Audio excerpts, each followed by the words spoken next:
What's up, podcast community? This is Three Questions Podcast, episode number 42. Today, I have my good friend Dylan Welch, based out of San Diego, California, running green.org, a sustainability company that I'm going to let him tell you all about. Known Dylan for, what has it been? Over 10 years now, since college, so like 15 years. Dylan's one of my greatest friends in the world. I admire him. He has so many good stories. He has a lot of great advice as an entrepreneur that we're going to talk about here. And of course, Dylan, how are you doing, man? I'm good, man. Thanks for having me. Appreciate you taking some time to chat. Always good catching up with you, Cam. Love what you're doing with the podcast and with your life. You're always an inspiration to me, pushing me, seeing you do cool stuff.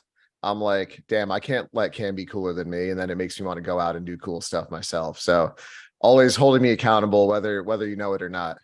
I appreciate that. But I think our friend group is pretty adventurous and hilarious, to say the least. So, as my former roommate, Dylan, I know we have many, many good stories that we'll share off Three Questions podcast. Typically, this is not rated at all, but we're not going to share any of those stories quite yet, just for publicity purposes. But today we're going to talk about some general stuff. Do you want to talk a little bit more about maybe what you've done in the past and how you got to where you are? Yeah. So originally Cam and I met working at Euro Adventures, a travel company in Italy, where we got to travel all over Europe with leading big groups of people. At that job, I learned a lot kind of working directly with the owner, what it takes to run a business, what it takes to do marketing, get sales. And then from there, I left Italy, went back home briefly to New York, and then I moved to San Diego to work as a television producer. So I worked as a television producer for a while. I was producing this like business, finance, talk show, kind of CNBC thing, which was really cool. We had the whole production studio, was coordinating shoots around the country, got to travel all over, meet really cool people. The company was growing super quick. But after doing that for a few years, I got kind of burnt out, essentially. I was working a 9-to-5 job, but that job kind of took over my life. I was making my boss a ton of money, doing like 5 different people's jobs, never getting any raises. And at a certain point, I just kind of decided I wanted to be my own boss. I wanted to be able to set my own schedule. I wanted to tell people fuck off if they were pissing me off. I wanted to fire clients if I wanted to. And I wanted to make as much money as I could without being based on, another person's salary and decision. So I quit that company and started my own media marketing production company, pretty standard marketing media agency, doing podcast production, filming, video production, photography, social media, all that stuff. And as I was kind of growing it, I realized it's pretty hard to scale up and grow an agency to kind of the levels that I wanted to be at. So I wanted to figure out a business that I could run completely remotely, that basically had sort of no cap in it when it came to, hiring new people. When you run a media agency, you've got to hire account managers, you've got to hire more videographers. The costs go up kind of at the same time as you grow the business. So I was trying to get my cost as low as possible, my profit as high as possible. So just kind of exploring what was working, what wasn't. At the same time, a person that I think Dave Anderson, he was running this really successful media channel kind of based around travel. It was like a travel blog, social media page. And he was telling me like he was just making a ton of money doing it and getting paid to travel, getting paid for sponsorships. So I was like, damn, that sounds pretty great. So I launched something similar, kind of following his business model, but in a different niche. I kind of focused more on like business technology, particularly with a focus on like clean technology, renewable energy. This was right when like Elon Musk was becoming the richest person on the planet. He was in the headlines all the time. Climate change was really becoming this like mainstream thing. So I saw that as kind of an area that was just going to continue to be more of like a mainstream media focus. So I launched green.org, which was a news website, social media channel, podcast, newsletter, kind of highlighting like news in business and leaders in technology, with a little bit of a focus on sort of like that sustainability side of things, electric vehicles, solar. That continued to grow. Then I launched the Green Summits, which are these in-person events bring together 10 of the most kind of interesting, influential people that we feature on green.org or the podcast, give them a stage. We bring people out, kind of TED Talk presentations, great way to like meet people in person. Then I'm in the process right now of selling the media channel, green.org. And my goal is to really focus on building out these events, because I think in this like digital time we live in, I'm just kind of sick of it. I don't think it's like as impactful as it once was. And I kind of want to bring it back to those like in-person handshakes, real conversations. And that's where I think the most value is. So I'm really focusing on these events. I'm also boxing and kickboxing fitness instructor as well on the side to kind of balance out that life of, health, fitness, business, and just like kind of always being a little bit better every single day. Dude, I think that's great. You're living like the perfect West Coast life, and you're from Albany, New York originally. So you always want to live out in San Diego, and here you are being a successful business person, which is always, always great to hear, right? I'm always rooting for you. With your background, okay, I'm going to ask you 3 questions. You know the format. You get 5 minutes each. I'm going to ask you, and then I'll mute, right? Feel free to just sort of parlay into whatever you want. But if you want to make it conversational, just feel free to, don't feel like you have to fill up all 5 minutes. So question number 1, you ready for this? Let's do it. So with all your experience that you just listed out, I want to know what the biggest thing that you've learned as an entrepreneur in your career is. So think about somebody who's starting their business today, or thinking about somebody who's starting an Etsy store or a project or a new social media project. What do you wish you knew back then? Go ahead. Yeah, I think the biggest thing is sort of the why behind why you want to start a business. If it's just to make money, then there's a million different businesses that you can start to make you money. But for me, the why was really kind of like owning and controlling my entire life, because I worked sort of the 9-to-5 corporate world, and I just didn't like having to answer to someone else. I didn't like having to be on a set schedule that I couldn't control. So my why was really gaining enough money to have the freedom to do whatever I wanted to do. So if I wanted to sleep in, I could. If I wanted to take 3 hours in the middle of the day to go work out, or if I wanted to go travel, 3 months in South America, then I can. So finding your why and sort of building a business around that is extremely important.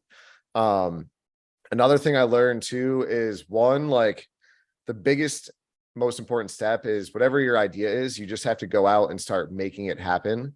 Take those steps. If you have an idea and it just sits there and you never actually make anything come to fruition, it's just going to be an idea. That's kind of the hardest part, is like taking that idea and coming up with a plan to actually make it come to existence. Money doesn't like grow on trees. People aren't going to give you money for nothing. So you really have to figure out sort of what that value proposition is, come up with, a plan to make it happen. So really kind of coming up with like, sort of what you want to do with your business, making it happen.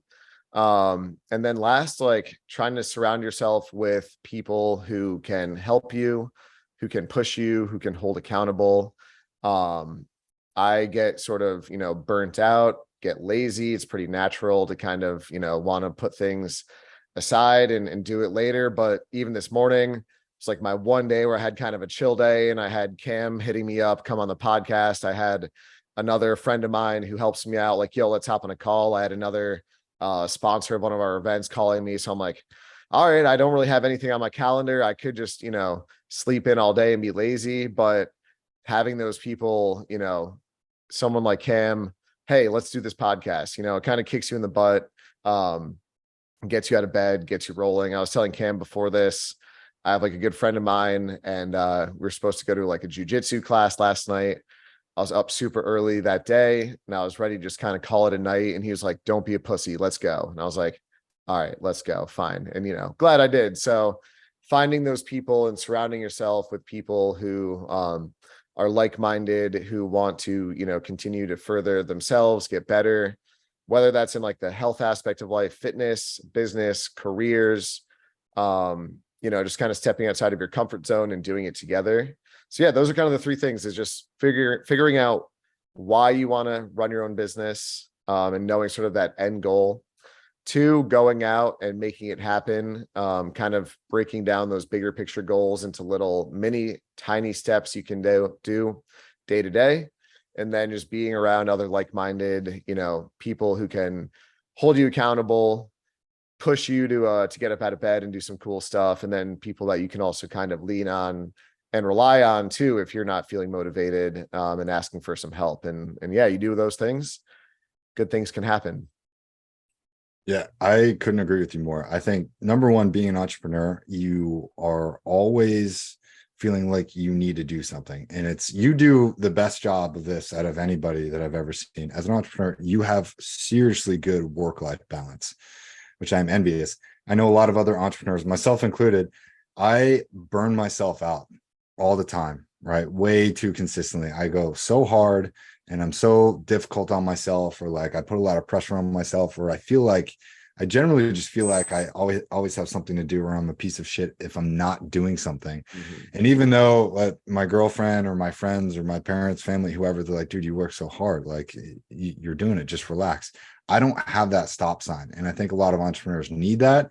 And knowing your why is super important, right? Hey, you want great work-life balance. You want to tell people to fuck off, right? You want to do your own thing all the time. That is a very, very strong why, whether it's financial freedom or just having autonomy, which are two things that everybody today wants. I think you do those exceptionally well. So hats off to you, man. And yeah. Yeah, I appreciate it. I think for a while there's this like mentality of like grinding and hustling nonstop 24/7, perpetuated by, some of those like Gary V influencers. And that's how I was at first when I first started my business. And I was like, I'm working, just as much as I am when I was for another company. And that's not why I started this. And so I realized there is always stuff to do when you're running your own business. It never ends. But kind of setting that limit to yourself and finding that balance, what's really helped me was becoming a coach at a kickboxing and boxing gym, because one, that allows me to essentially do what I love, which is like be active, be healthy, be fit, but get paid for it, which is nice too. Then I have free access to the gym. And I'm also surrounded by, extremely fit, ambitious people. So kind of finding something that is almost the exact opposite of running a business. Like at the gym, I have zero goals to be the manager there or run my own gym. I just get to go, I show up, I bring a ton of energy, and I get to help people, get motivated, work out, get fit, teach people how to box and kickbox. And I can completely unplug from thinking about like emails and like profit and loss and all that stuff. And so then even if I'm tired and I don't want to go to teach one of those classes, I teach it, and I'm like motivated and fresh because I just got to sort of separate myself from the day-to-day business. So finding something like that is another thing I'd recommend too, to like business owners is, and maybe you don't have to go out and, be a coach, but finding some sort of physical thing that you really enjoy and allowing yourself to basically unplug, separate from your business and go out and do that for a couple hours is really important, and definitely one of the best things that happened to my business. I mean, you look at, for example, right now, Mark Zuckerberg and Elon Musk, right? Like they're the two most plugged in tech nerds on the planet. I look up to them. They're pretty smart, successful dudes. But in the past few years, they've both really gotten into like MMA. And now you see them posting like shirtless pictures and they're working out. And I'm like, as much as, Zuckerberg kind of sucks for all the crazy stuff he's done, I have a lot of respect that he does go out and train that, because I guarantee, when he's training with Kamara or John Jones and they're trying to punch him in the face, it keeps, those little nerdy tech business things like, all right, keeps in perspective. Maybe I don't need to like limit the free speech of, people in Uganda. Maybe we should, whatever that kind of thing is. But the point is just sort of having some sort of hobby that is almost entirely different. So you can unplug and go do that. And then you come back to your business refreshed and energized and ready to go. So I definitely recommend finding something. And in my opinion, the best thing is some sort of like martial arts, self-defense, boxing, kickboxing, jujitsu, Muay Thai, just because it's such a physical and mental activity that you can't, it's different than just going to the gym and you have your headphones in and you're curling here and there.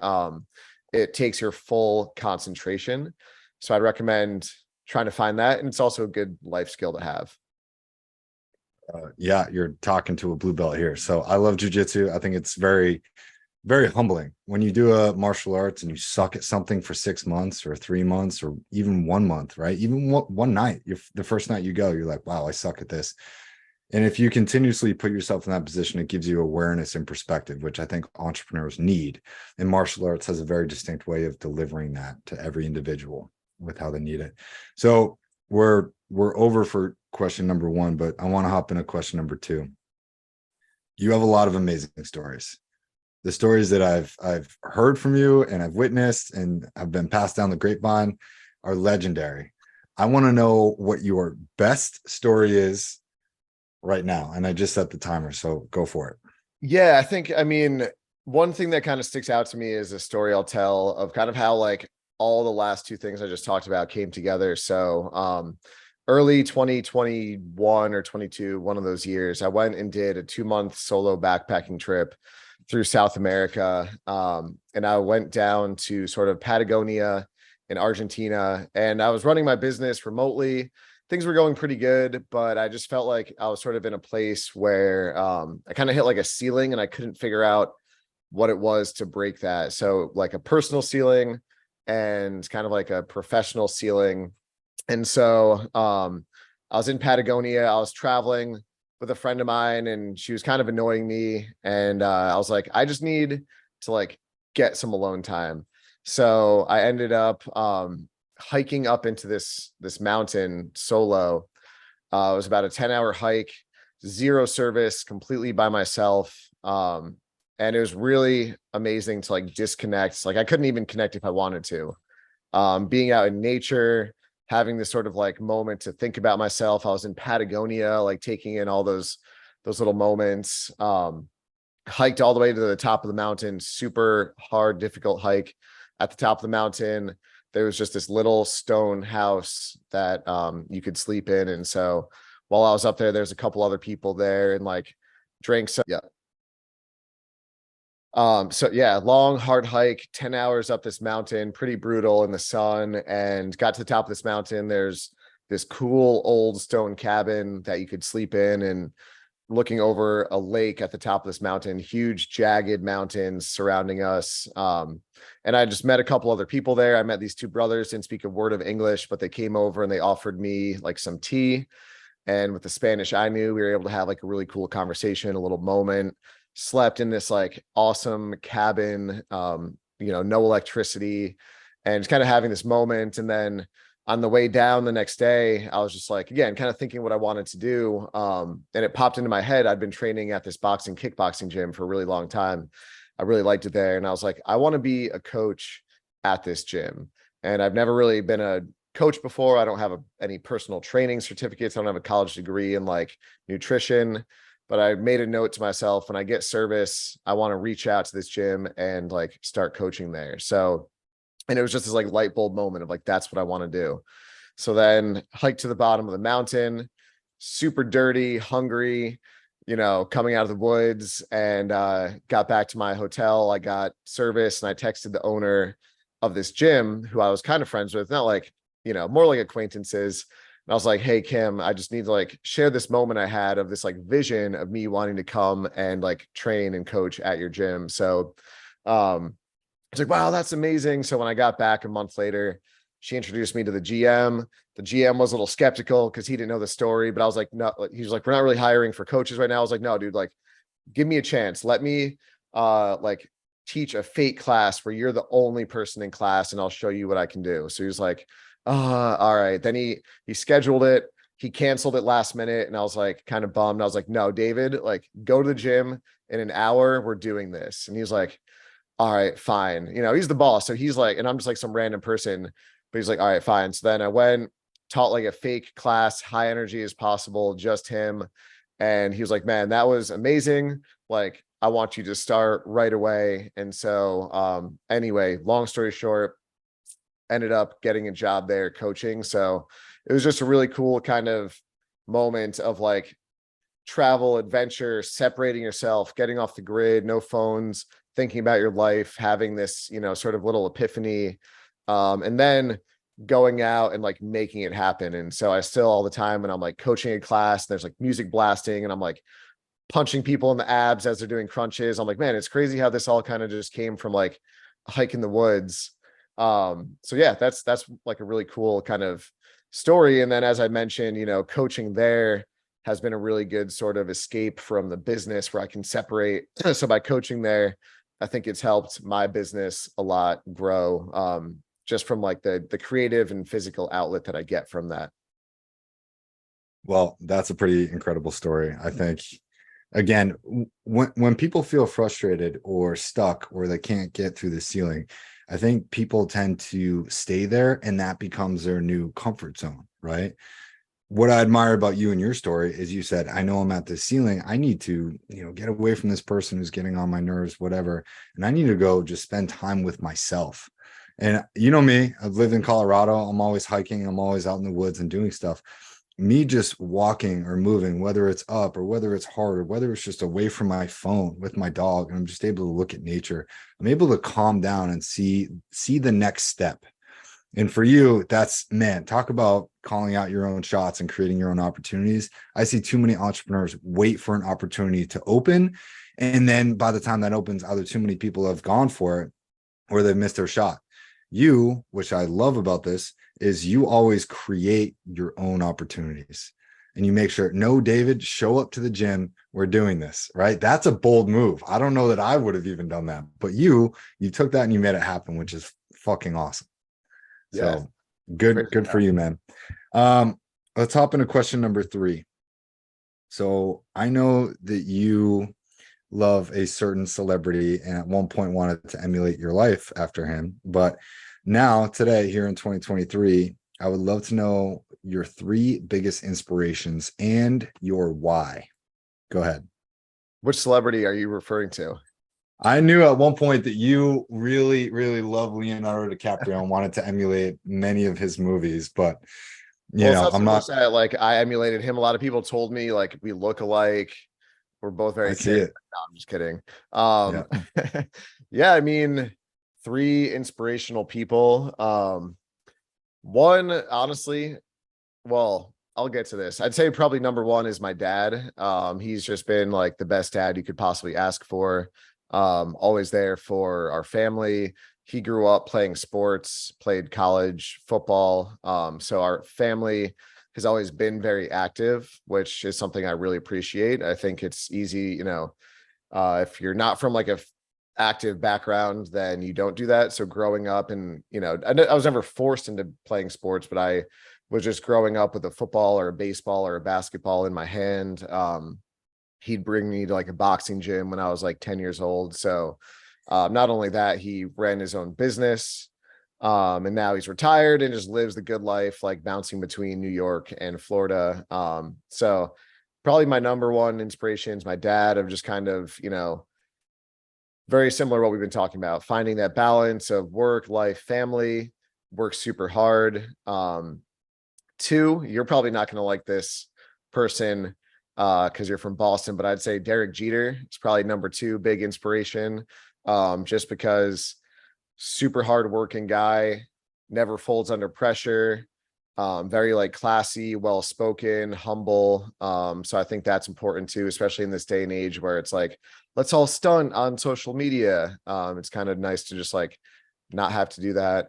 Number 3, I probably, maybe if you asked me like a year ago, would have said Elon Musk, just because he's like got these crazy, huge vision goals and then goes out and does them. Tries to have kind of a positive impact on the planet through, building out an electric vehicle car system. Now he's a little bit crazy. Not sure if I agree with all the stuff that he's doing. Don't know if it was the right move to buy Twitter. feel like there's a lot better things you could do with $50 billion. But yeah, I mean, just like his sort of, I think he sparked a really big worldwide, like change of people seeing like the possibilities that are out there if you have a really crazy big vision, but then being smart enough to go out and implement it. And then also sort of the financial gain that you can get from doing that. Richest person on the planet. It'd be pretty sweet to have, $150 billion in the bank. But not only that, it's kind of doing something with that bigger picture goal of, saving humanity, getting to Mars, getting off of oil cars and things like that. So yeah, probably a year ago, if you asked me that, I'd say Elon Musk. Now sort of up in the air. We'll see how the dust settles with the whole Twitter thing that's happening. But again, he's going out there, he's training to fight Mark Zuckerberg. We'll see if that happens. So I'm like, it ebbs and flows how I feel. But yeah, just sort of the like the overly ambitious entrepreneur who's got really big picture goals and then goes out and makes it happen and gets rewarded, financially for it, is someone I look up to a lot.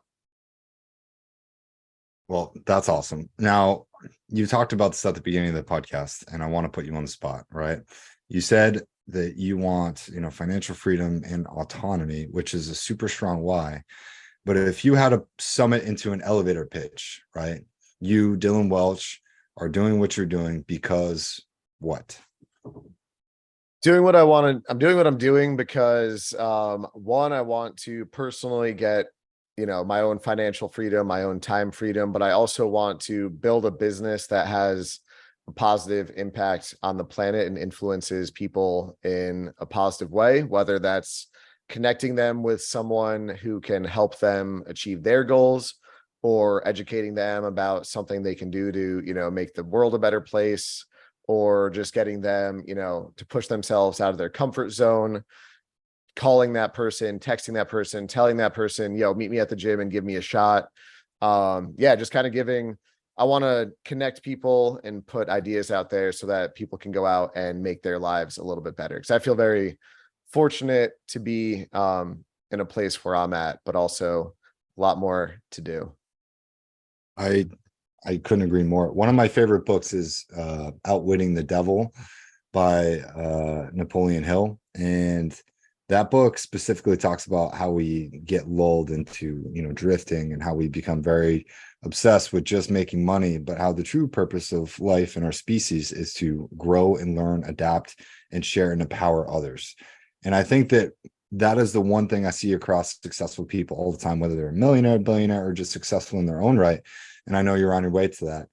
They get to a level where they say, okay, I feel like I have enough to share and to start spreading out to try and lift people up, right? Trying to be the tide that lifts all ships, be the rising tide that lifts all ships. That's a concept that I think every man strives for, right? We're very selfless. We want to share. We want to grow and adapt, and not just become selfish with that, but we want to share that with others. And it's always selfless. And I see that in you a lot, and I commend you and I respect you for that. And I see that in your social media with your company. That's all the questions that I have for you. Would you like to plug your company, plug what you're doing, how to reach you, where to find you? Yeah. If you are in San Diego, September 16th, come to the Green Summit. We're bringing together 12 really amazing CEOs, business leaders. Everyone gets 15 minutes on stage. They give kind of like a TED Talk style presentation about, what they're working on and sort of the future of their industry. Afterwards, ton of networking opportunities to meet other people, have some drinks, and we all party it up a little bit after. That's September 16th in San Diego. We've got a Green Summit in London in, I believe, November 16th, somewhere in November. If you go to green.org, you can find it. But yeah, again, like I think getting away from your computer, meeting people in person, doing that sort of physical thing is just the best way that you can make fast, impactful changes on your lives. Also, come take your class at Rockbox. If you're ever in Pacific Beach, San Diego, I'll kick your ass. I will definitely take you up on that. I'll see you in 2 months when we're out there for Kevin's wedding. But man, it's been great to have you on the podcast. Long overdue. I know we did one last time on your podcast, but we'll get you back on again. maybe towards the end of the year. I'm trying to schedule stuff out ahead of time, but this will go on YouTube. If you're watching on YouTube, awesome. Dylan's a handsome guy, but he's not single. Sorry, unfortunately.